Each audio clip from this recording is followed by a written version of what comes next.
اور وہی تو ہے جس نے آسمانوں اور زمین کو تدبیر سے پیدا کیا ہے، اور جس دن وہ فرمائے گا کہ ہو جا تو حشر برپا ہو جائے گا، اس کا ارشاد برحق ہے، اور جس دن سور پھونکا جائے گا اس دن اسی کی بادشاہت ہوگی، وہی پوشیدہ اور ظاہر سب کا جاننے والا ہے، اور وہی دانا ہے، خبردار ہے۔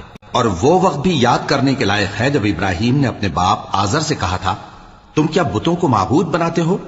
میں دیکھتا ہوں کہ تم اور تمہاری قوم کھلی گمراہی میں ہو۔ اور ہم اس طرح ابراہیم کو آسمانوں اور زمین کے عجائبات دکھانے لگے تاکہ وہ خوب یقین کرنے والوں میں ہو جائیں۔ یعنی جب رات نے ان کو پردہ تاریکی سے ڈھانپ لیا تو آسمان میں ایک ستارہ نظر پڑا، کہنے لگے یہ میرا پروردگار ہے۔ جب وہ غائب ہو گیا تو کہنے لگے کہ مجھے غائب ہو جانے والے تو پسند نہیں۔ پھر جب چاند کو دیکھا کہ چمک رہا ہے تو کہنے لگے یہ میرا پروردگار ہے۔ لیکن جب وہ بھی چھپ گیا تو بول اٹھے کہ اگر میرا پروردگار مجھے